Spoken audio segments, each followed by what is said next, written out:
watch out who's giving you the information. If you want to do something great, find out who the greats are and literally learn from them, model them, right? Do not look at your sun-run buddies that are still, stuck at the doors and just expect for them to tell you how to be great on the phone. It's not going to happen. If that's what you're looking for, I'm here to tell you, it's not going to happen.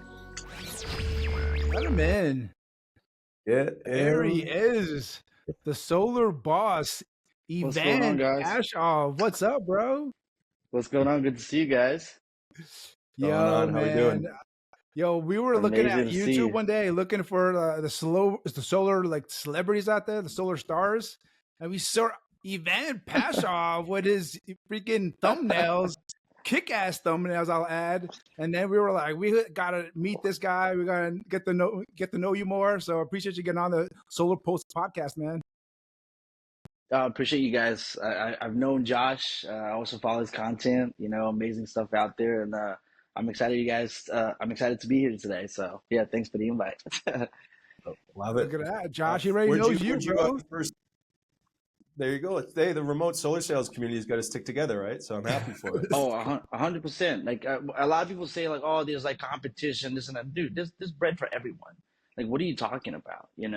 If we're not helping each other out, like who's gonna help us? So there's enough money to go around for everybody.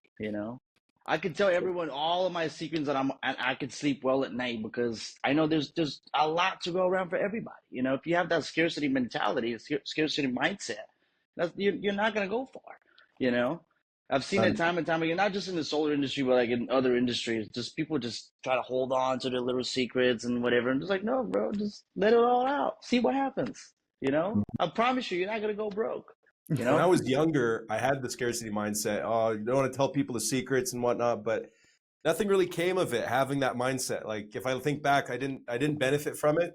But then as soon as I started just talking and like, we'll work on a brand new project and I'll jump on a Zoom with a few people and just start talking about it immediately. I got benefit from it right off the bat. So yeah, it's difficult 100%. Though when you're young, you think you need to keep the secrets and like keep everything, but it's not what it seems.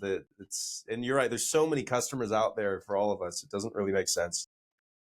100%, man. I couldn't agree with you more. I think when you're on the come up, you definitely you tend to have that sort of like, oh, I need to eat first before everyone else, and so, but once you have, some money coming in, whatever, you look around and say, hey, my whole team's winning, but everybody's winning. Like we're not worried about that. So, and that's what I got that from my mentor. I would say that I did, when I was starting out, I definitely had scarcity mentality. I grew up in a poor Eastern European country. I didn't grow up in the United States. English not my first language, I'm in Miami right now, but that's like my third time in the U.S.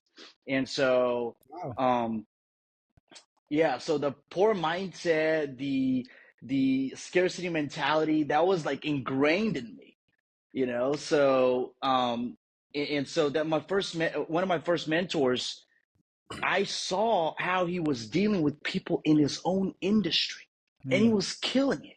He would literally tell all of his secrets to people that are quote unquote competing with him in the same race. I was like, wow, that really hit me. I was like, wow, like that's crazy. And everybody's winning. I mean, he might be crushing them at a certain point or whatever, but it's just like, it just made me realize that scarcity mentality is just, it really doesn't help you, it doesn't help you a lot. At all. It's also the idea over implementation thing. So like everyone thinks they have the best idea, but eventually you realize, especially in sales and systems, like they have this amazing idea, but they don't have what it takes to implement it. And that's usually what I'm like, I've got that. And I know a majority of people don't. So I am totally cool with talking about whatever, because I very highly doubt that 99.99% of the people that get all the secrets have any idea how to implement and will never be able to do it. So yeah. Well, besides your students, though, you want them to implement everything and learn everything, though, right? So there's that fine line, right? 100%. Yep. Yeah, it's crazy. Go for you. I was going to say, we talk about like the the secret, the stuff before we even start working on it in our community, we just talk about it and like, what do you guys think? What about this? And they give good feedback, and that makes the implementation even better. And yeah, obviously when you have a platform, you know, that you do well, if everyone that you're teaching or that you're giving software or training or leads to, if you've set it up so that you do well, then you obviously want to, you know, spill the beans and make sure that they implement. But even when you're speaking with a direct competitor, whether it's like another sales guy or maybe they're in a specific niche, I still feel, you know, maybe like very, very high level guys working on like new age technology might disagree with me. Maybe OpenAI should, you know, keep some of its secrets. But like we're not at that level, man. Like that's not the game we're playing. So Yep. I just speak with everybody. Now, I'm with you, man. We're in sales, like we're in the game of implementation. It's not, most of the time it's really not the idea so much, because it's so funny because I see people like they come to me, they probably come to you, and they're like, and you hit them with very familiar things, meaning things they already know and heard of. They're like, oh, okay, is that it?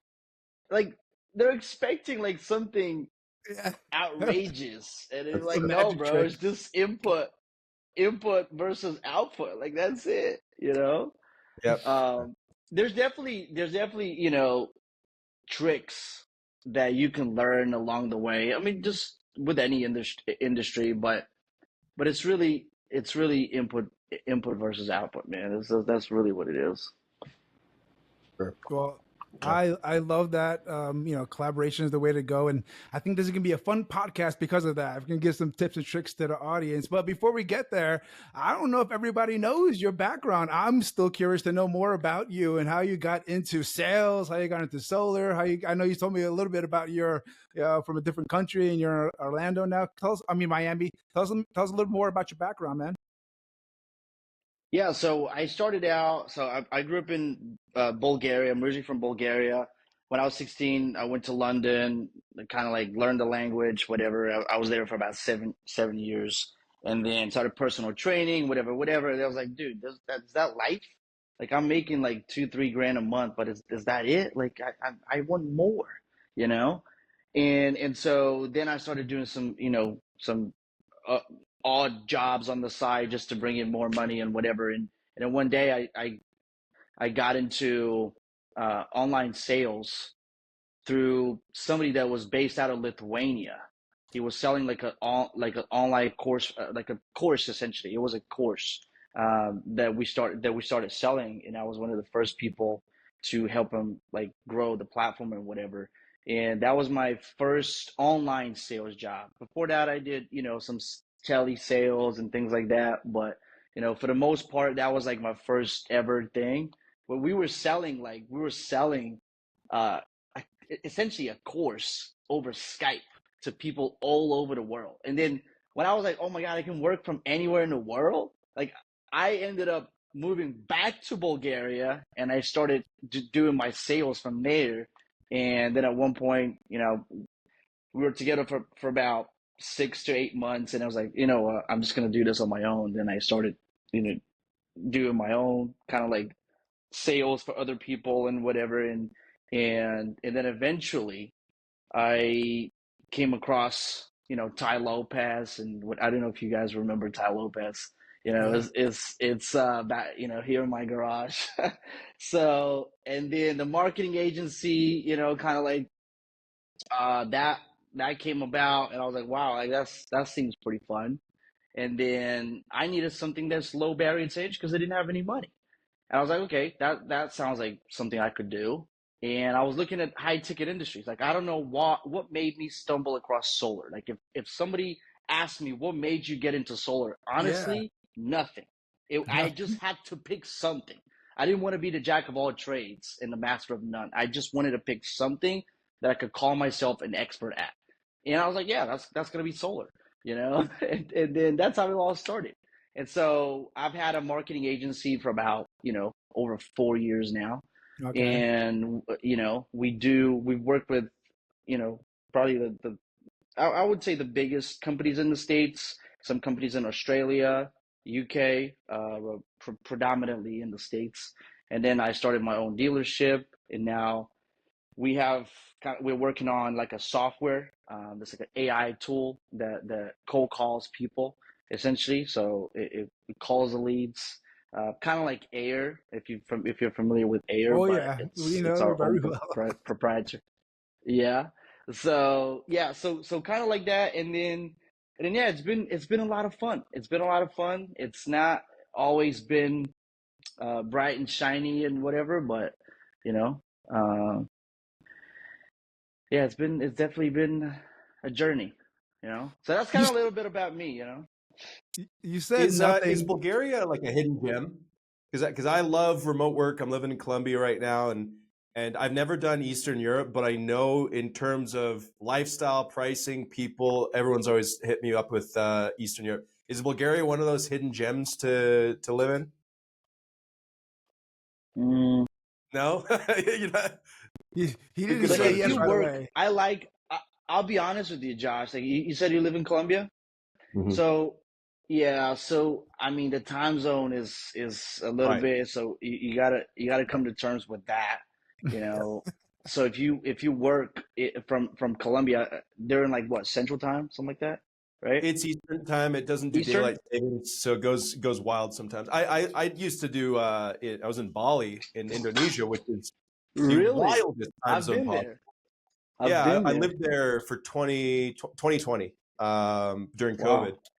Wow. And we moved into the US first in Bali, and then like 80% of my team couldn't hack the time zone. And then I realized how impactful it was. So I've mapped it out time zone wise. It's like West Coast US all the way up to maximum the Canary Islands off the coast of Africa.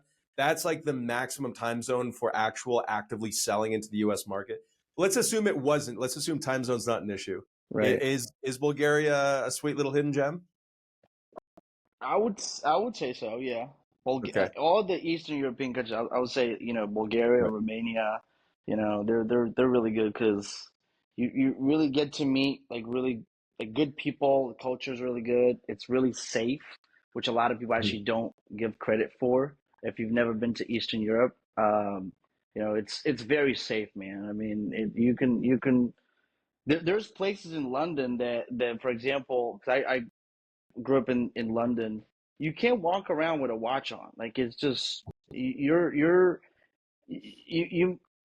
get into a nice restaurant and whatever, and the whole crew is like pretty much teamed up on you. The bouncer is watching you. They're checking you out. What watch you're wearing, this, that, and the other. So it's becoming really, really, really dangerous to live in places like that. So, but yeah, but Eastern Europe is really safe, bro. So for that, I'll give it 10 out of 10. And then lifestyle wise, yeah, I think lifestyle is pretty good too. But depending on what you like, it's always going to come down to kind of like what you prefer. But yeah, man, if you can choose somewhere where you can actually uh, you know, to me, like the time zone is one of the probably most important things now. You know, even though I don't live full time in the United States. I do enjoy being here because it's just a lot better. You can go to bed at normal hours. So it's For sure. definitely pretty good. I'm still stuck on you said that you don't know why you're in solar. And I love that, you said that you're like a marketing agency that sells solar. To me, those are the top solar dealerships when they're just marketing companies that sell solar. But I still gotta know like what drew into solar. Was it the money? Was it like something that you see going into the future is gonna be a good job? Or like there had to be something that said solar besides just, throwing a dart. Unless it was just throwing a dart. I don't know. It was at the beginning, throw in the dark. I kind of like, I just I want to pick an industry and just stick to it. I didn't want to be like chasing the shiny object syndrome. And a lot of people think grass green on the other side, or the next opportunity is better than the one I'm currently in. So I didn't want to do that. So I was scared to be that type of person, and I didn't want to adopt that mindset. So I was like, you know what? Listen, let's find out who's winning in solar and model that. And I was fortunate because one of the first few clients that I had, he was probably the most successful individual that I've seen to date in terms of like building out a sales culture, doing everything over the phone. It was really compelling to me, and I was like, wow, like if I wonder if we could do that one day, and that just kept me going. And then I just see other clients like the amount they were paying me as a marketing agency. I was like, wow, like I'm getting peanuts. These guys are getting all the money. That's crazy. So I was like, that was my hope that one day my marketing skills are going to transition into sales where the big bucks are. And it was sort of like, and then I started a YouTube channel, and then I was like, you know what? I'm just gonna, if I stick and stay, it's bound to pay. That was kind of like my motto. So yeah, honestly, man, it was a shot in the dark at first, and then I think just like with anything, the more you do it, the more you're drawn towards it. So that's what happened. It wasn't love at first sight for sure. I definitely I saw kind of like I saw the opportunity because the world's going green. Very very small penetration in the U.S. market, which is obviously my ideal audience. And I was like, yeah, man, I'm just gonna stick it out and see what happens. I'm gonna put everything on the line and see what happens. And yeah, it worked out really good. You know. You mentioned selling over the phones. So I'm a phones only guy. What's your take Mm-hmm. on video conferencing and Zoom selling then? That's an amazing question. Thank you so much for asking. So, I okay. So here's the thing. I actually love Zoom calls. I love Zoom calls, but I love being on a Zoom call with you guys. I love being on a Zoom call with somebody that can actually join the Zoom call. Most people Yeah. cannot join a Zoom call, and we're leaving money on the table. So for that, I would say I will pass. I don't hate money.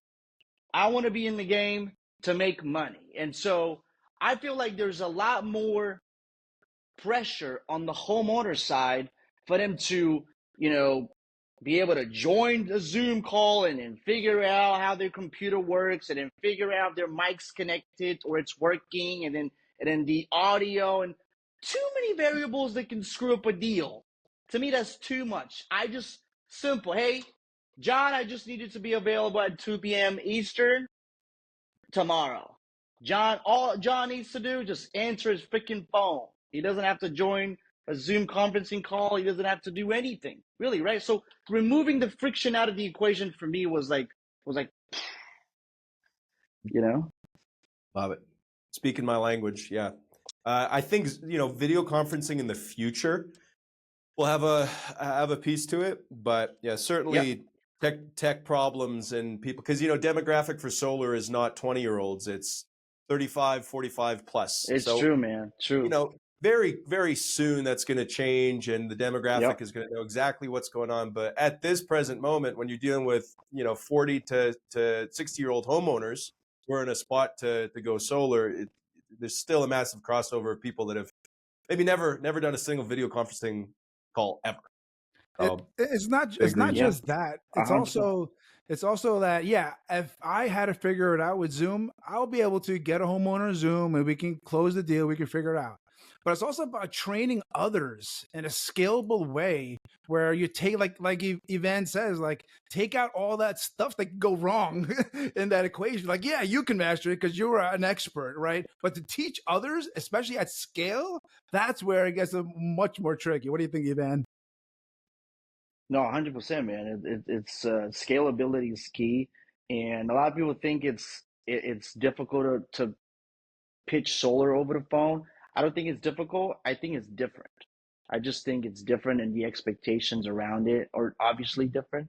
But I would argue it's actually more efficient than in-person appointments. Because how many people can you see in a day? Versus the amount of people you can actually talk to on the phone. That's one. And yeah, I mean, with Zoom calls, I mean, maybe there's apps out there that allow people to click the link and just like see each other. Maybe I don't know. I haven't seen anything yet, which is I kind of have weird. one. If you guys know anything, like let me know. But Got I you on don't that know one. it. I don't know anything like that. But most of the time is just it's really difficult and it adds a lot of friction to the sale. So yeah, I mean 100%. And the reason why you guys are doing well is because you figured out that the Zoom model it's not really panning out. I mean, you are indeed leaving a lot of money on the table if you choose to do it that way. So yeah. Yeah, video conferencing. I've said this a million times. Video conferencing also requires the sales rep to show more. So if we go back to KISS, keep it stupid simple. On the phones, it mandates that you keep it simple. You have to keep it simple, and many people freak out about that because they think it's too simple, and that's usually Right. when you're in the good direction. Zoom, Yeah. however, you're not just going to go face to face with a customer and pitch them. You feel pressured to show all these visuals and presentations and graphs and numbers, or you just feel silly on the actual call. And then you're required to overcomplicate it. So it's just not a good path. I think eventually it will be. Like there's an idea that's one of our JD from Rufio is talking about is like an interactive video conferencing with an AI where customers walk through things and they click things and they go. I think that's future. But Yeah. in terms of high ticket, I'm closing you now, being as efficient as possible. I don't think it lends itself to a hardcore close and getting deals done right now, at least. I'd say. I'm with you 100%. Yeah. So, that Yeah. is a common mistake when people are selling virtual is automatically think Zoom is the way to go. But what are some other common mistakes that, people make when they transition? Because at the end of the day, a lot of people's goal is to get off their doors, and virtual is one of those options to go to strive for. But what are Mhm. those common mistakes that reps are making when they're transitioning to virtual, but not really doing the right trainings? Right. So yeah, that's a great question. So one of them we already talked about, which is kind of like the expectations. You know, the expectations are totally different. The for some reason, like some people are okay with banging 100+ doors a day to set a handful of appointments or whatever, but they're not okay with calling a couple hundred phone numbers on a dialer. That's a lot You're more just sitting automated. there listening to music. Exactly. Exactly. Right. So yeah, it's just I've always said it and I'll keep saying it until it's no longer true. I think the solar industry is backwards. I do not understand. If somebody can please explain to me, solar is a much better product. I would consider to a lot of the life insurance policies that are being sold. Why is life insurance being sold over the phone and has been sold over the phone for decades? And it's normal. And for solar, it isn't yet, right? Yeah. It's becoming a lot more, I mean, mainstream, I would say, but it's still like frowned upon. Like, still a lot of people like scared to do it. And what it's like, why? You're literally saying, hey, if we don't give you a good deal, we do not shake hands. You do not have to do anything. In fact, if I don't save you money, you don't have to go solar. You don't have to do anything, right? Whereas with life insurance, so one solar is saving them money. With any of the insurance policies, even if it's $50, $60 a month, that's still taking money out of the homeowner's pocket, right? And so, yeah, I just don't understand that concept. And number three, I would say, I don't know if it's number three, I lost track, but the next thing I would say is a lot of people, I mean, when you're trying to transition from door knocking to over the phone, I think it's really like a lot of people are wondering, like, where do I get leads? How do I get my leads, or how do I get appointments and things like that? So first of all, you have to have, I always say this. So if you don't put in sweat equity, which is time, effort, and energy, you're going to have to put in equity, which Yep. is money, right? And if you don't have either, that's something wrong with you. I'm assuming you either have time or you have money. You can't not have both. That's just weird. Okay. But let's say you don't have the money to go for it. Just get a list of people. There's a lot of people that sell data, homeowner data, age data, whatever, and just put them through a dialer and start dialing. And you get yourself appointments. I guarantee you. It is not too difficult to do it. If you have a decent enough data, you can go through any of the, dialers that are out there, and I promise you're going to be able to, just like the door knocking, it's also law of averages. You are going to get appointments out of it, but most people aren't willing to do the work, and that's just what it comes down to. Yeah, you mentioned number 2 there, the industry being backwards. Like, I always say, like, okay, list me your top 5 favorite salespeople of all time. And they are bound to say Grant Cardone, Jordan Belfort, Wolf of Wall Street, and they'll start listing off phone sales guys like Wolf Right. of Wall Street, Grant Cardone. True. But then they'll turn back and say, I don't think selling solar over the phone is possible. Like, dude, like 3 out of the 5 guys you just mentioned were selling I love that. $10,000, $50,000 million fucking packages since 1980 Yeah. over the phone. They're your favorite sales guy, but in 2024, you think that you can't sell solar over the phone. Like, how does that make sense? Man, I love that. It's true, because we've all been following these guys for years, and a lot of other people that are still on the doors out there. So I couldn't agree more. Yeah, it's true. I've never actually thought about that. It's funny. Yeah, you said life insurance, mortgage, like all of these Yeah. traditional things that you're like, oh yeah, you sell it over the phone. Why the fuck are you selling solar over the phone then? What the what is it? So it's weird though, because I've been combating this for so many years, like over the past decade, just every single turn, whenever there's a new way to do things in solar, and maybe it's just blue collar industries in general, but I've only experienced it in solar. There's a legacy way to do it. The legacy operators door knock and do this and use Google Sheets and use pen and paper. And the second you want to try to change something up, they're very, very protective. And maybe it's for good reason sometimes, because people have something that works. But it just doesn't make sense to me why so many people just aren't willing to try or aren't open-minded to it. Yeah. Like even the phones versus Zoom thing, when I meet people that have been selling over Zoom for a year and a half, and I'm like, oh, well, the first thing I'm going to do to increase results is you're never going to use Zoom again. And they're like, yeah, right. I'm just going to stick to what I'm comfortable with. I'm like, no, that is the easiest thing that I'm going to tell you to do. That is the easiest thing that is immediately going to increase results. Oh, I don't know if I want to do it. Oh, instead of door knocking, how about you do virtual? Oh, I don't virtual. I don't know. Just a handshake, a good handshake. People like to do business in home. What is this, 1977? The hell are you talking about? It's crazy, man. It's crazy. I actually, it's funny you say that.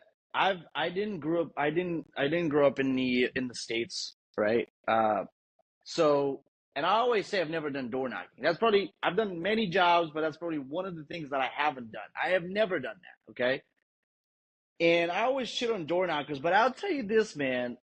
If I lived in the States and I started in solar, just the way I did, I promise you, I probably would have done door knocking 100%, like 1,000,000%, which is cool. But then all of a sudden, now that I look at all of those people that are still doing door knocking, I'm like, you're telling me that door knocking is better than anything else that you could do from the comfort of your own home? Not being, I've heard crazy stories, people being like, what do you call it? Like they pull out guns on them, release dogs on them, like a lot of crazy stories, man. I'm just like, dude, you're willing to put up with that, but you're not willing to put up with, a few hours a day of like just cold calling, for example. Like, does not make sense in my mind. Yep. How are you doing this? But I guess if you the they have the example in solar is obviously traditionally being a door knocking industry. A lot more people that are going the door knocking routes. Of course, they're just like, oh yeah, that's normal, right? And just they follow the herd, and they don't look at options and anything else. And so yeah, I mean, it's mind blowing to me because I've never done it, but I understand how people how people think. Yeah, I Everybody is mean, different. we Yeah. built a Go massive ahead. door knocking operation back in the day, and I have door knocking stories left, right, and center. I had this Really? young 18, 19-year-old girl, backpacker girl that was knocking for us. She got locked in this guy's basement for 4 hours, and the cops had to come and let her out. I had Oh this other shit. guy, young kid, Wow. 21-year-old kid, knocking a door. Is in the home, and then the homeowners like started saying, "You got the devil in you." Wrestled him to the ground, broke his leg, and then this door knocker ran to the front door, had to smash the front door glass open to reach open and open the door from the outside. He was in a cast for like the next 2 months. Like, I got stories. Holy. At the A same dog bit me time, one it's like time. door Oh yeah. knocking. The way Door you knocking. casually just brought up like the craziest stories I've ever heard. This is crazy. Yeah, I mean, we got stories, man. But at the same time, you learn so much in door knocking as you do with any outbound stuff. Right. So I do bash door knocking a bit, but I will always supplement and say, man, I've learned so much from door knocking, and you Right. can learn so much from door knocking. Yeah. The thing that I battle internally with is it's amazing. You learn so much. It's an amazing experience. You got a good crew around you, meet so many people. But I just don't want to be the guy still, using dial up when I got 5G available. That's the thing. Mm. And when I have so many eyes on people that are transitioning from the doors to virtual also on the front end, it's difficult because the majority of people assume that you're going to take a massive pay cut and massive performance cut when you go virtual. That's just because virtual and solar is so new that the averages of what people do are lower than doors. But the elites, the guys that are actually good at virtual, blow the doors out of the water. But because doors is just so established, everyone has like this average metric. And then they meet someone that tried virtual for 3 weeks and made 7 calls and Yeah. got scammed and didn't make any money. And then they think that's the average because it's so new. So you got to sort of combat that disbelief with saying, no, that's not what virtual is. Here's the actual metrics you should be hitting for. And yeah, you could do it on a beach or do it at home, but it is going to take work. Just like door to door, when door to door first started, I'm sure people freaked the hell out about who the hell's knocking on my door. It's the same with virtual. It's just, yeah. No, 100%. I'm glad you said that because it's to me it's like super weird how just people are not aware of the source of the information. I mean, like they don't pay attention to who they're getting their information from and their advice from. Like, would you go to your broke teacher or a relative who doesn't have money, hasn't got any business experience whatsoever, asking advice on how to build a business? Well, no, right? It's obvious. But then all of a sudden, if somebody's trying to break from the doors and asks his teammate, who also is at the doors, about his one-time virtual experience, paying $2,000 to a marketing agency and just not panning out, and all of a sudden being a scam, well, be careful with where you're getting your information from, where you're getting your advice from, because that could be detrimental to your success. So I'm glad you brought it up, bro, because yeah, 100%. I couldn't agree more. Just pay attention, watch out. Who's giving you the information? If you want to do something great, find out who the greats are, and literally learn from them, model them. Right? Do not look at your sun-run buddies that are still, stuck at the doors and just expect for them to tell you how to be great on the phone. It's not going to happen. If that's what you're looking for, I'm here to tell you it's not going to happen. Another thing is when you sell virtually, not only can you sell from anywhere in the world, you can actually sell to anywhere in the world, which is another big benefit. So like Oh which yeah, areas are you like you're like from Bulgaria or from anywhere in the world, but what areas are you focused on selling to? right. No, 100%. Are you asking me? Yeah, what's Like your you're favorite asking me? areas to Like sell to? yeah, For I mean, it solar. would definitely be the states. Definitely be Any the specific states. part of the We don't states? sell. Yeah, so we like Florida, Texas, the some of the up north East Coast states, California, obviously. Arizona. There's a lot of good states out there, man. Some states in the Midwest are like forgotten. They're up and coming. No, like a lot of these people have never been hit up about solar, so the sale usually happens pretty easy. You know, even if it's a little bit more expensive for them, like they just love the idea, so they're willing to do it, and I just love that. So yeah, there's a lot of untapped opportunities, untapped markets. I definitely love selling in those. Most of the time, ends up being a little bit slower of an install time, but it makes up for how easy it is to have somebody show up to an appointment or just pretty much pitch them solar and actually have them being interested in what you're saying. A lot of these things. So yeah, just a lot of markets, man. The U.S.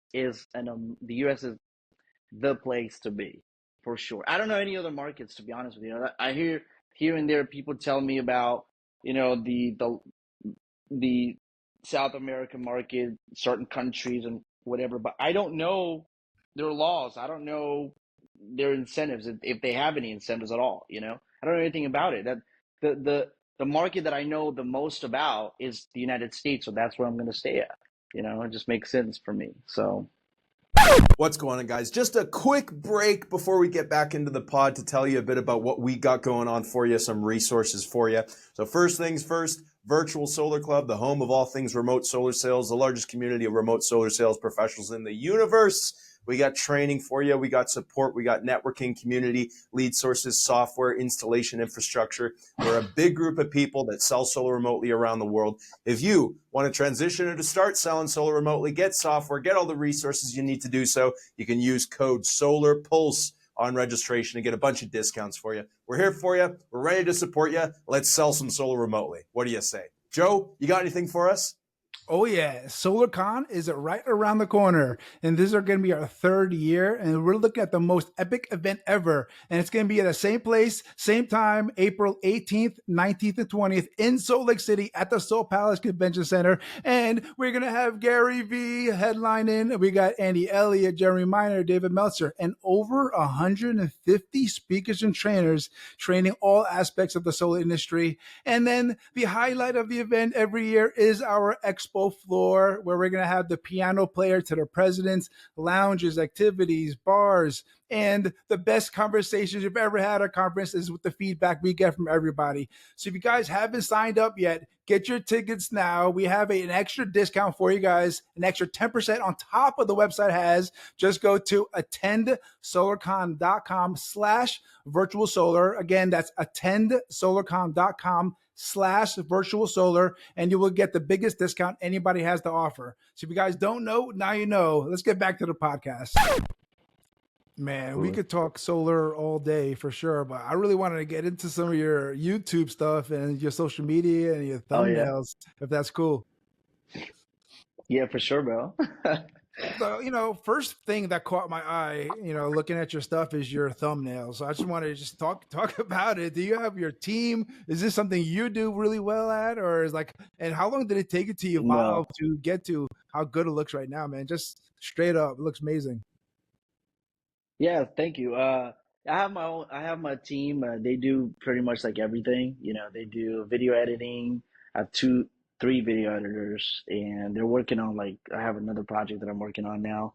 So they're doing a lot of the ads, kind of like, funnel videos and things like that. So, and I have a separate team that works on the thumbnails specifically. All they do is just thumbnails. I knew I it. try to do so. Yeah, so I try to do. I mean, it's funny, man. It's just if you have somebody do your videos and then have them be a great designer for thumbnails, it's super rare. I haven't seen that, to be honest. Most of the time, people that are good at thumbnails, I mean, they're just good at thumbnails. That's it. They don't have the eye for anything else, and it's weird. It's just, I try to explain it. Back in the day, I had one of my guys who was pretty much like managing our client campaigns on Facebook do pretty much everything. He was doing my video editing. He was doing my thumbnail design and everything else, and it was just. I mean, he did the best that he could, you know. Props to him, but it's just if you want it professionally done, you have to hire for the job. You can't Mm, just have one person do everything. Like have your personal assistant do all of the tasks just because she can half-ass it. You know, I don't believe in that. So when I saw, I never had great thumbnails up until I don't know, maybe a year ago. I want to say a year ago, maybe, yeah, about a year ago. And then when I hired that agency, I was like, wow, like I can, dude, just the difference, like it's levels, you know, you can tell. So, and it gets attention and whatever. And yeah, thumbnails is probably one of the most important things, you know, 100%. And then obviously the content. I mean, a lot of people would argue that the thumbnails don't matter so much anymore. It's just the content and whether or not whether or not you can actually uh, have people stick through the video and of make sure course. that the watch time's high and everything else. But yeah, man, for me, it's a funny story how I started the YouTube channel. Like I just started it because I was tired of people telling me, like, who are you? You're a nobody. So I was like, Mm, you know what? I'm gonna keep making videos so one day I'm at least recognized in the solar industry. So that was like, I didn't want to make money off of it. I didn't want nothing. I just wanted. I realized from the very first video that I made that that was gonna be my business card. Like that's it. Hey, you want to know about me? All right, cool. Check me out on YouTube. That's it. That's my content. That's what I stand okay. for. Like that's literally it. You know. So that was it for the YouTube. You know, I wasn't expecting anything out of it. One thing you do with your content creation, which I don't do well, I need to get better at, is you make intentional videos. So like you go on, you choose a topic, it seems, and you talk for 5-10 minutes, and then Yeah. the clip and the content is created for a YouTube video. For me, my way of just getting a bunch of content out there is we do live streams or I'll do training Yeah. sessions or webinars, and then those segments will be clipped, but they're not Mm. specifically they're not super HD. The editing is not purposely for it. The engagement factor as well. Like one thing you do really well is your engagement at the beginning. You'd be like, "This is what I'm going to talk about. This is what I'm," and so catches people in. Right. When did you start doing that? And I'm sort of just asking for me. I didn't start as a content creator. I'm a trainer. I'm a sales Right. guy, and I've just been Right. learning the Right. content game along the way. Did you Right. Right. see when you started doing that type of like intentional? I'm going to film a 5-10 minute video of this, and I'm going to specifically get it edited for engagement. Did you see a sizable like boom in views and engagement there? And what was Yes, that? 100%. Yes. So intentional videos always would outperform something that's just generically put out there, you know, Mhm. unless it's somebody that's known already, like known, made a name for themselves, and people just want to watch, talk, whatever. Um, you know, unless it's someone like that, and it's super generic content. I think just target laser focusing on like one matter, you know, or a topic per video, it will Mhm. just skyrocket everything else because because the way people find you, believe it or not, is search, but also like on the recommended. So a lot of people watch YouTube stuff, and they search for it, but they also you come up in their recommended, and if it's not something laser, like thumbnail looks, oh wow, like it makes me want to click here, and then the headline looks pretty, you know, pretty good, and then it just makes you want to click and see what's in there, you know, and so yeah, I would say 100%. I mean, just it would. I think your content is really good, man, it's I think it's for people that are already familiar with your work and people that already know who you are and things like that. I think, you know, obviously, you know, if having a mixture of those, I don't think removing those are removing content. I mean, keeping content on the platform will never harm you, like for Right. sure. But it's just adding an additional piece where you just do super laser targeted videos, you know, good thumbnails, headlines, and things like that. It's just it will make, because you have a lot of things to talk about. You have a ton of experience, ton of knowledge, right? But just positioned and presented differently, it will make all the difference. You Yeah, know? the intentional videos, because I'm lazy when it comes to content creation because I've got so much other Mm, shit going on that I'll do the podcast, the webinars on Wednesdays, the training sessions Monday, Wednesday, Friday, and then that is my editing team takes that and there's the content.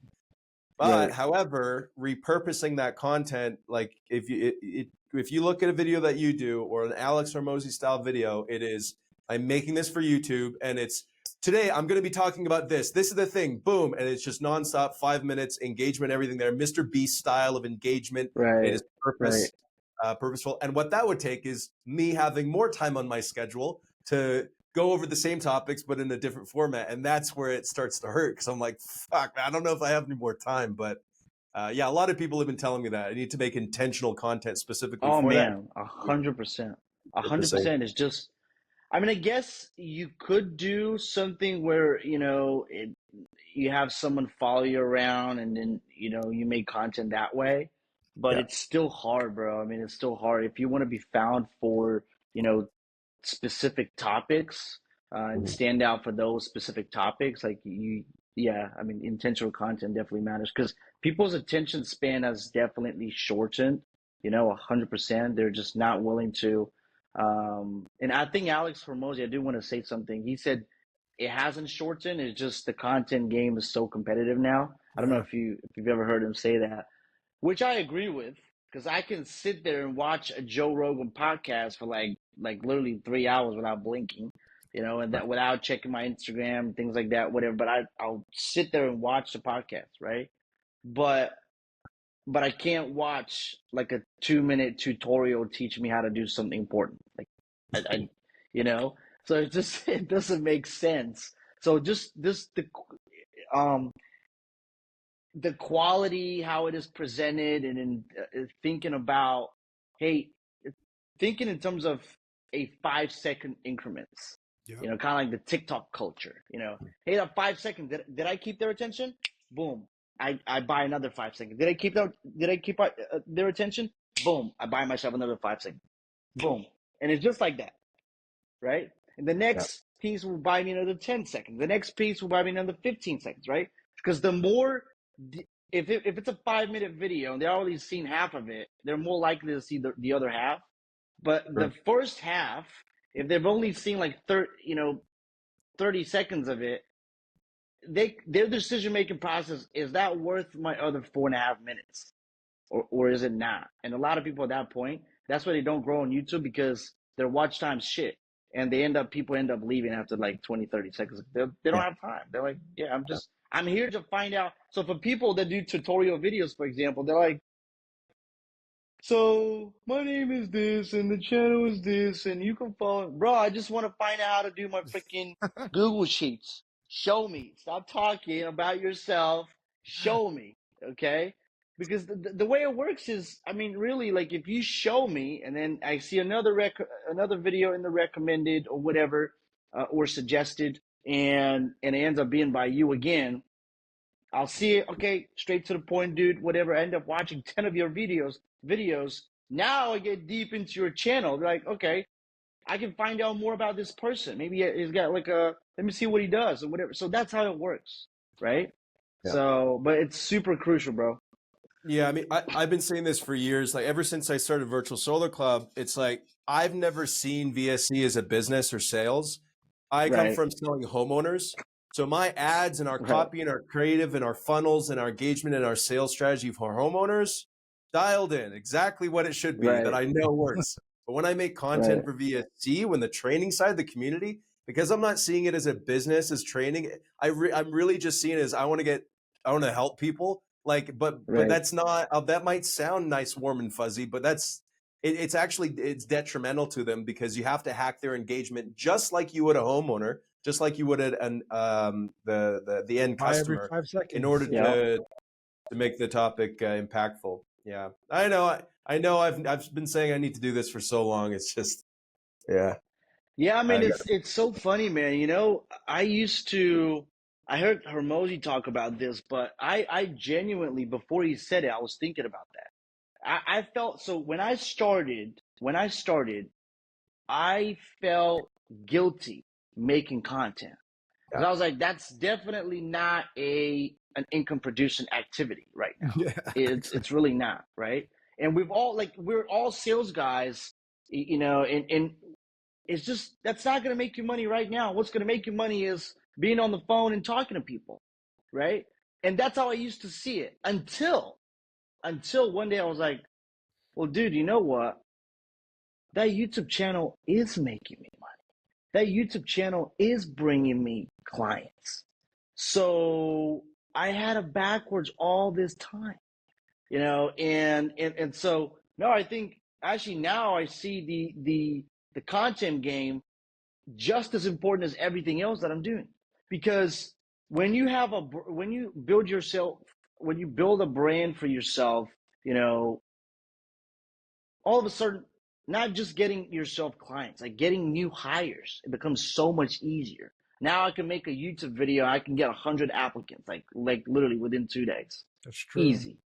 And so and they're happy to work for me because they've been watching me for months, some of them even years, and they've watched my progression and they've seen everything. So yeah, now I see content creation just as important as everything else that I'm doing with my other businesses. So yeah, 100%. Now I think the game has shifted. I think it was looked down upon, the content game, but now I think it's shifting. People are starting to realize that, first of all, we're addicted to our phones like 24/7.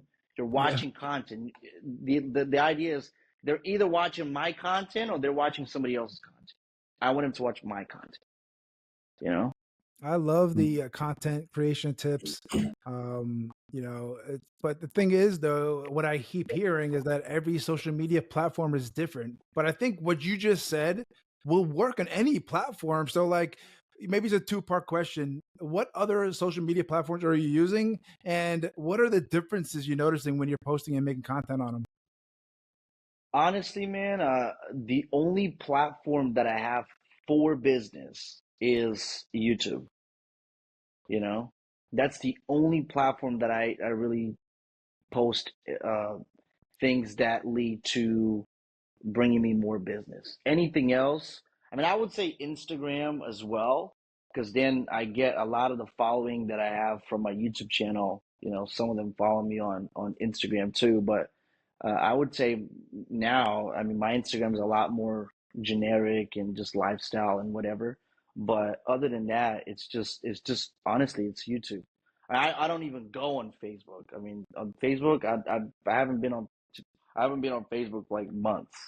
And the only platforms that I use are like literally YouTube because I'm a consumer of YouTube. That's where I learn my information.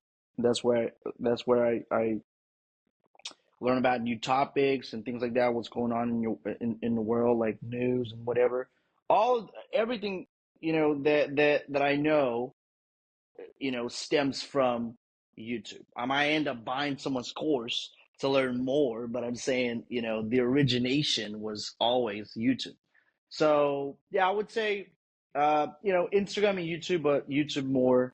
Um, I would say more consistent for business, and everything else just See, it you just know. surprises me because you spend so much time, energy, and money on these videos and thumbnails, and like all you have to do is for free post it, and all these other platforms cost you nothing, maybe a little bit of time, or somebody else just do it, Yeah. and those videos very possibly, more than likely, will go viral also, and you're just Oh looking man, at I hope so. another whole audience for not doing much more effort.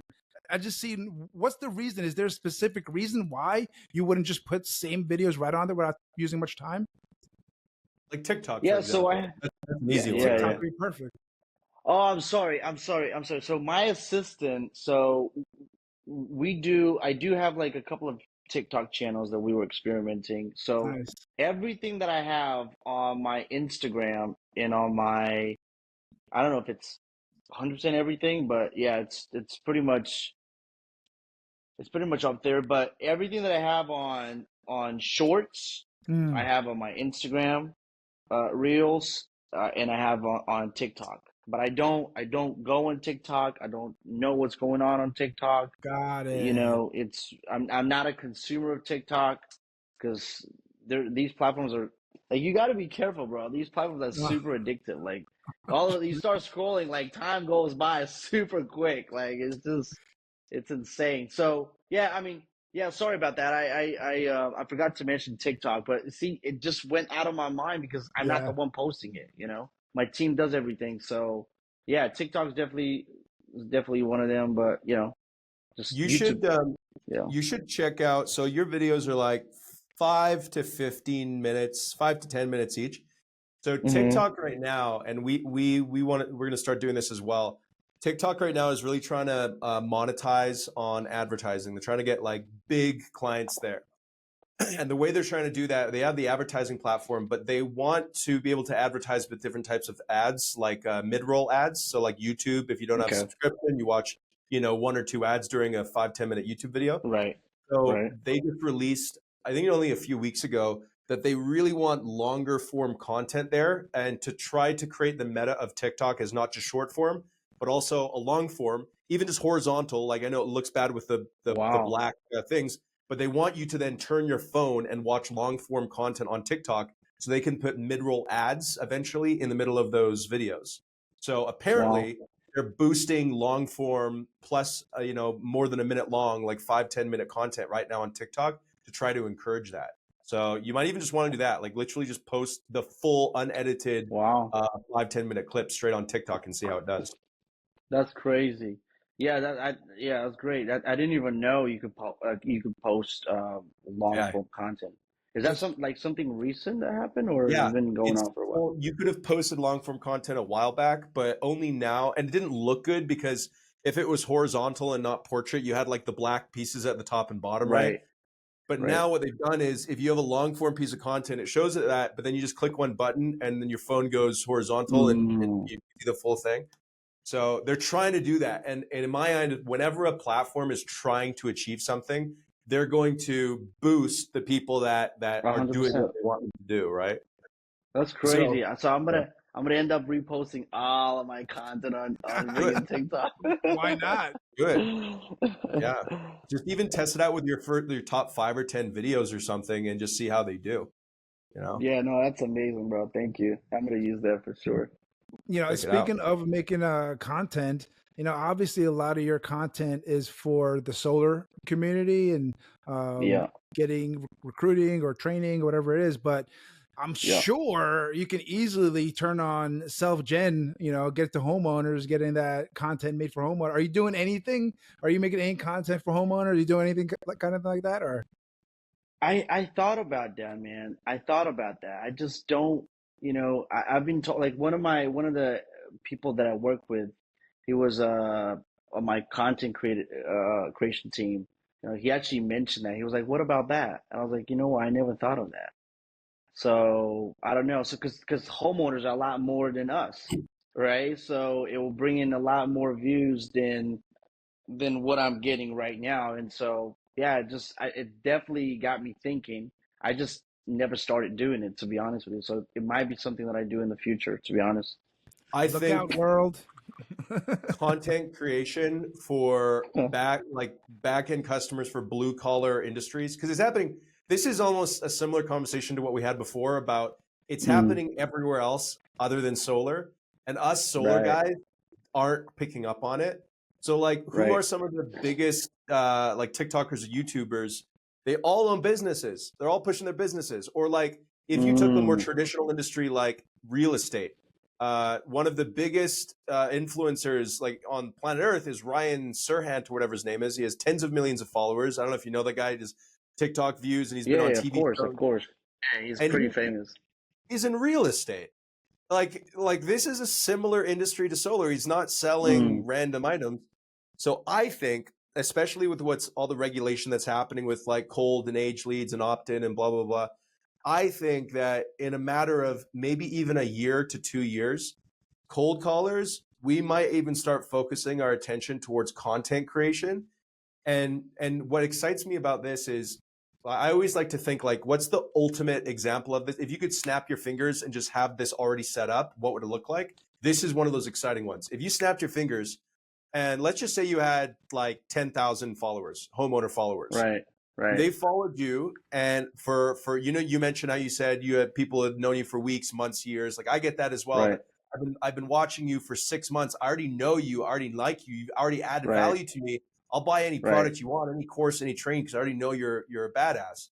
Uh-huh. Imagine that with a following of even just like 10,000 homeowners, which is not much. There's millions and millions, tens of millions of homeowners. Right. 10,000 homeowners. You're getting thousands of views of videos about energy savings and solar. Imagine the quality of lead that you would get from there.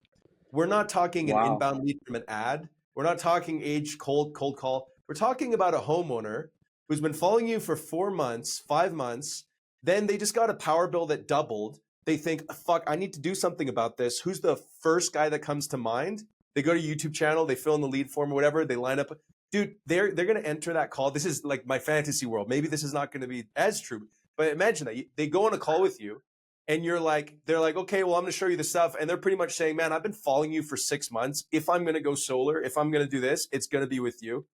Like, Wow. and that, like, you know, because you specifically said Bro, you I've had never, I'll be honest with you, like I've never thought of that. I've right. never thought of that. That's Yeah. crazy. It is The crazy. audiences have been bigger if it- too. There's not only homeowners, it's referrers too. But Ivan, keep going. I don't want to cut you off. Oh man, that's actually really good. Really good, you know? I thought Yeah. about, so when that was brought up to me originally, I just wanted to get more mainstream so we can get more views, more subscribers to the channel and whatever. So we have a mixture of, you know, kind of like the solar industry, so super laser targeted solar, and then people that are kind of like getting into solar. And then on the other hand, we have content specifically for homeowners, which you just said. Wow. But I never thought about like the end goal being just Right. getting a bunch of deals out of it too, you know? Right. So I that's think crazy. that solar companies in even just 2 or 3 years, they're not going to be hiring sales reps. What they're going to be going after is the solar influencers that already have 100,000 followers and are getting 100 insanely hot leads every single day. Imagine if you could run a Facebook ad for free and it gave you 100 leads every single day, but they weren't just leads. They're people that knew you, trusted you, and wanted to buy exactly what you have like day one. How valuable would that like that brand for a solar company be? I think in a Right. few years, solar influencers are going to be signing $250 million Joe Rogan Spotify deals to solar companies and every other industry. Damn. You know what I mean? Bro, you sat there and thought about that for a while, huh? That's crazy.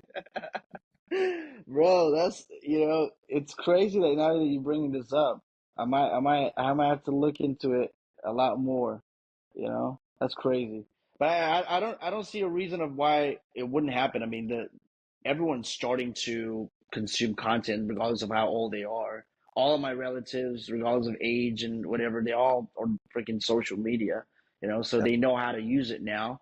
And actually, it's funny that they actually consume a lot more content than the younger people. It's so crazy. Like they just glued to the freaking phone because they've never had it before. They're like, Right. whoa, that's crazy.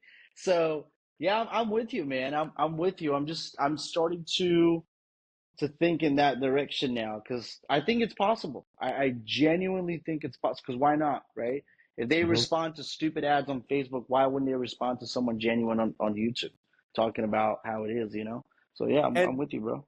And think about it. This would open up doors for the young kids that want to get into industries like solar and want to sell remote, but don't have ad spend. They don't have thousands of dollars to throw at you. So what you usually say, like you said, jump on the phones, man. It's cheap as shit. Get some leads jumping into dialer. But Right, now here's another form of free lead generation that they can do. And it's just pure elbow grease, just sweat equity. The issue right, that I think a lot of people are going to have is even today, if you ask like an average, you know, sales guy, so 25 plus maybe, you know, do you post hmm on TikTok or do you create content? They're going to be like, oh, I'm not a content creator. That's fucking weird. right, You know, they're going to have right, that. And I think that's going to be a big hurdle for people to overcome. which I actually like, because that enables people like us who are used to the content creation game to start jumping in, just crushing it, because we realize, no, content is king, man. If you're not comfortable, if you think it's stupid and just kids dancing on TikTok, then you're just behind. You don't understand the new form of marketing, right? Oh man, I'm so with, and while you were talking, I was just thinking about how do we get leads nowadays through ads anyways? What is the lead generation process? It's a piece of content that gets Mm-hmm. presented to them while they're minding their business on social media, and it gets them interested, and then they go further into looking into it, filling out a form, going through a landing page, learning more about it. That's Work. exactly what they do. Like a lot of the times, like if you run ads on YouTube, what are ads on YouTube? They're videos. Just like I could do a video, organic video, and getting attention for it. So actually, what you said starts to make more and more sense, like as we go on. It makes sense, bro. It's content. It's just we're not paying for it. We're paying with our time and effort and energy, but it's organic content that gets suggested to people. So, and as you said, I think that's gonna continue to happen, because I've seen more and more people that are you know sub 35. They're starting to look into solar and more long term and things like that. So yeah, I'm with you on this. So yeah, I might start making content for homeowners then. There you Speaking of go, making man. content, are you doing anything else, like making podcasts or any kind of other things I'm thinking of? The podcast, I don't. I've always wanted to do a podcast, to be honest with you, but I was just like, who am I gonna do a podcast with? It's like we are like the solar industry is super small. I could do. I mean, look, I've seen. That's how I learned, right? That's how I learned. When I started in solar, I learned from podcasts. There was like one. There was like Solarpreneur. I don't know if you remember Oh that. yeah, Taylor There Armstrong, was baby. like yeah, yeah. So there was another one, which was it was a chick talking. So I can't remember what it was, but I learned a lot about solar from that podcast as well. So, but I always thought about doing a podcast, and it just I don't know, it just never really resonated with me that much, even though I like the idea of it. But I was just like, hey, YouTube videos are just short, concise. I don't have to, you know, I don't have to, look for people to do a podcast with. It's just me. I'm Not easy. responsible, my inputs and everything. But yeah, a podcast, it's an amazing idea that I never really pursued. You post, because your content is like, I'll do an hour and a half training topic every week. I'll do Yeah, 6-7 hours of live training a week. I'll do, a few hours of podcast with Joe a week. But your content is like 5 to 15 minutes, which is a perfect, like, digestible short form. How the right. fuck do you come up with so many topics? Because I have been Bro, doing it's just webinars every week, hour and a half, one topic for like 3 years, and I cannot think of any other topics to cover. Which is amazing man, on it's its own just merit. yeah, it's just doing it's a combination of doing research, and seeing what's out there, like what are other content creators in the industry posting about, and then also looking at their videos. Okay, what are the videos that performed on their channel the most? And then okay, I'm just looking to maybe replicate, talk about the same topic, but in my own words, my own style, and things like that. That's one way to do it. And then also, I pictured the guy, because my audience now, it's predominantly people that are, and that's shifted obviously over the years. But predominantly now, my audience is people that are just kind of like they've either been in they're either in solar, for the past, up to 6 months, or they're literally just getting started and they're looking into information, and they just found out my content. So So yeah, I would say I try to picture that guy. I'm like, okay, so what are they struggling with? What are they what are the questions that they're having? You know, I look at now that I get more views than I used to get, you know, 2 years ago, and now I'm getting comments and things like that, and a lot of the topics for future videos actually hidden in comments too. If you're getting any comments or That's a good whatever, you one. know, people ask you. They're like, okay, what about this? I'm like, oh, okay, you know, that sounds pretty good. So Yeah. if that person asked it and had the audacity to, not the audacity, but they took the time to actually put it in the comment, that means there's other people that are not saying they're thinking about it. So I'm like, Yep. Yeah. okay, so I'll just make a topic about that. So just a few ways, you know, Yeah. and then I'll come up with like 3 to 5 topics. I'll shoot him every single week. Lately, I haven't been as consistent with the content because I'm working on other projects, but usually that's my schedule. That's what I do. So I sit down, a couple of hours, boom, boom, boom. You know, I look at, you know, what's the type of content that I'm gonna do. Then I bullet point every single video, and because it needs to be structured, and then the next day or what, you know, or I take kind of like half a day or whatever out of the week, and I just shoot the content pretty much. You know? Yeah, I mean that's how I get topics now. Really, is the only way is like what are people talking about in the community? What Yeah. questions are they having? Like, oh, a lot of people are having issues with this specific thing the past week. Let me expand on it. So you grab all your topics and then you shoot all your videos in one day for the week? Oh yeah, 100%, bro. 100%. Like I can't. Yeah. No way. Another cool hack that I'm gonna give you for shooting content is, so yeah, I'm not gonna go there, but it's like, you know, your cameras stand on a they usually sit on a tripod. Mhm. So let's say, okay, for one, I think one of the biggest hacks for content creators, bro, just get 2 cameras. Okay, don't do it with one camera. Just get 2 cameras, 2 angles, Mm. just like the TV or the news, where it's like if they cut, if they have, I don't know, they have a what do you call it, lapse? What do you call it? I don't know. Like they cut it out and they literally go to the next camera and it doesn't even look Right. like it's, you know, you stop talking. So it's a lot more attention grabbing. It keeps people's attention Oh, switching I like that. between the two. It's really good, and it doesn't have to be Oh, second camera 6 inches apart. Doesn't have to be like from the side or whatever, because a lot of people worry about, oh, I just have like one corner in the room that I have for my content. I don't have like the whole room doesn't look like that freaking glorious. So right. just it doesn't have to be like super far apart. Just 6 inches next to each other. Bam, bam, bam, bam, bam. Right. Switch between the two. So that would be my Okay. number one. Yeah. So you're Yeah. saying that so that you don't have to like hit it perfectly in one take, but you can switch between the angles to make it look like it's Yeah. nice and fluid that you're hitting it in one Editing. Yes, take. sir. Yes, sir. Okay, that's Yes, good. sir. Yeah, yeah. That I had another thing that I wanted to mention. It was something that you mentioned, or maybe anyway, if I think of it, I'll say it, but I forgot. It's something to do again with the content, but I just completely forgot. Oh yeah, the audience. So you remember how you asked me like the how you come up with how I come up with like topics and things like that. So also, as I said, my audience actually changed over the years. So it went from people that are only interested in lead generation to people that are just interested in starting solar businesses, Mhm. dealerships.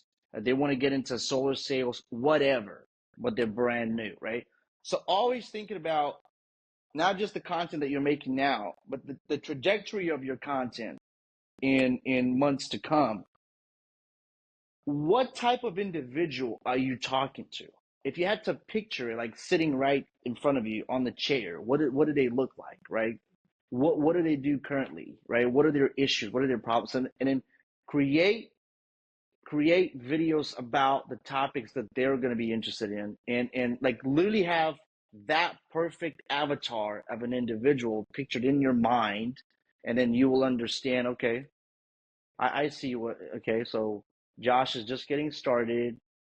He has a 9 to 5 job and is looking to get into solar, or for you, it might be somebody who's already in solar, but maybe is doing door knocking and is tired of it and whatever, right? So you picture that person, you're like, okay, what are they going through on a day to day basis? What is the something that they would really love to do?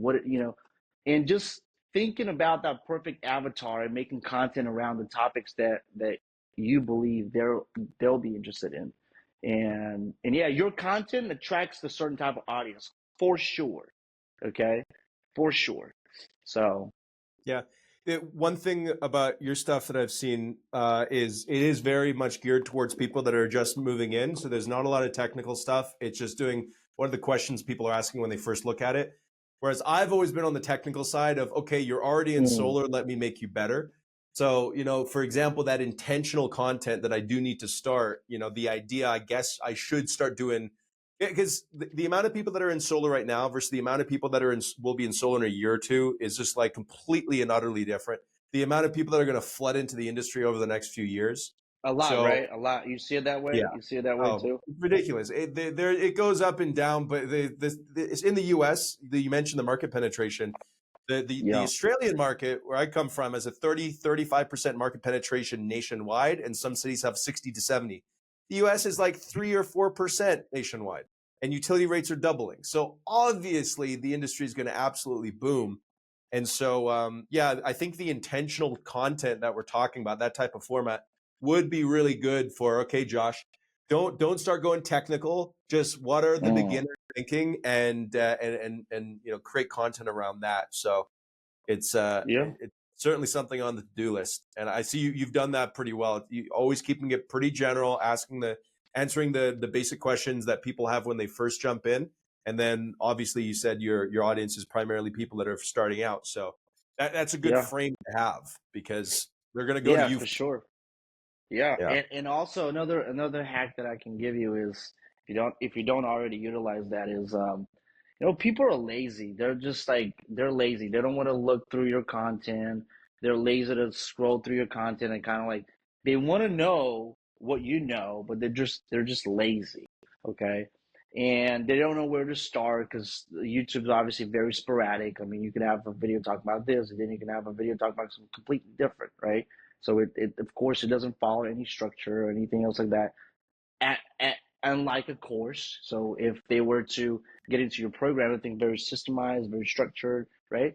But the video, sorry, the YouTube stuff, that's not the case. So one thing I could say is making playlists around certain topics. Okay, you want to learn about selling over the phone? All right, these are my top 10 videos. You want to learn about lead generation? All right, these are my top 10 videos, and having that in every single video in the description box. I think that helps people a lot.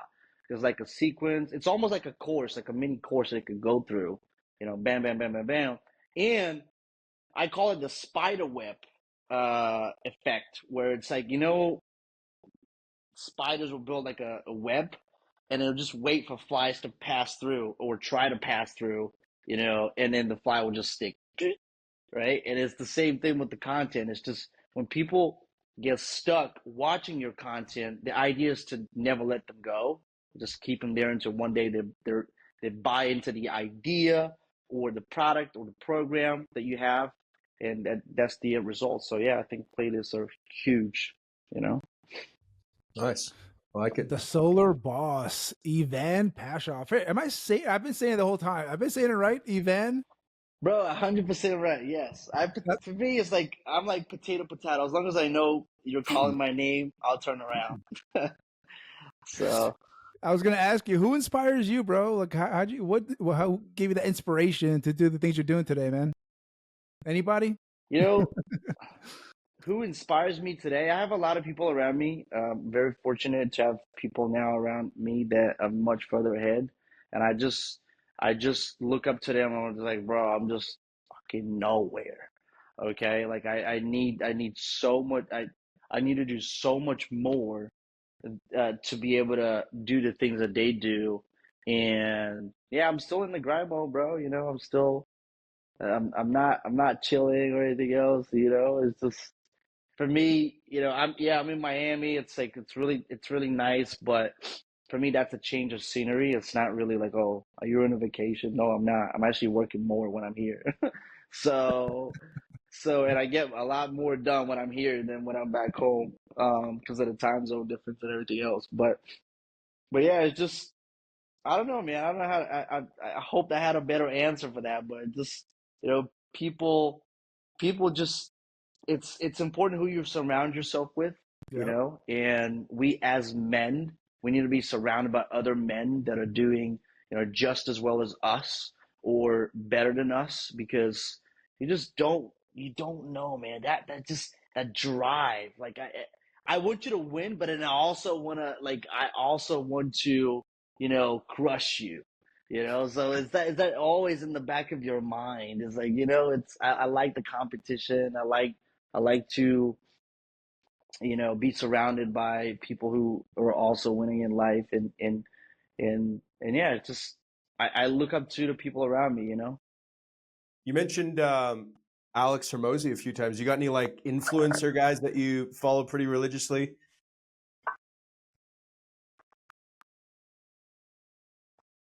I watch Andrew Tate's content because it's entertaining. You know, I like Andrew There you Tate. go. But it's not really like for any specific thing. It's just he's entertaining. He's really good. But Alex Hormozy is good. I wouldn't say I follow his content like religiously, but I do. I have watched a lot of his content for sure. 'Cause I've got his books, read him a few times, whatever. Amazing. I always say to people that are starting out, they're $100 million offers, $100 million leads, bro. That's your freaking Bible. Don't even do anything without reading those two books. It's just What other content creators? I mean, I would say Joe Rogan. You know, Joe Rogan, Andy Frisella. Andy Frisella is someone that I've been listening to for years. 4 years. Andy Frisella, and then that's pretty much it, man. I don't watch too many people. I don't consume. I watch my friends on Instagram sometimes. So, but that's pretty much it. Love it. Bro, man, I really appreciate you. You've dropped so many nuggets for the audience, man. And if anybody wants to reach out to Ivan Pashov, the Solar Boss, how can they reach out to you, man? Just my YouTube channel, bro. My YouTube channel. If you getting into solar, if you like to learn more, whatever, just another perspective, because I know you guys are also in solar. Yeah, just check all of us out. Not just There me. you Just go. check everybody Learn out. no matter what. Different perspective, and on Instagram too. It's just my first and last name, so IvanPashov. So Ivan Pashov .official. On Instagram. Yeah, I'm happy to connect with people. Anything else, Josh? Good stuff. Thanks for coming on, man. Appreciate you, Thanks for having man. me, guys. Awesome. We're definitely gonna Appreciate collaborate you more, guys. bro. Thank you. Let's go. All right, Yes, guys. sir. Take it Peace. easy.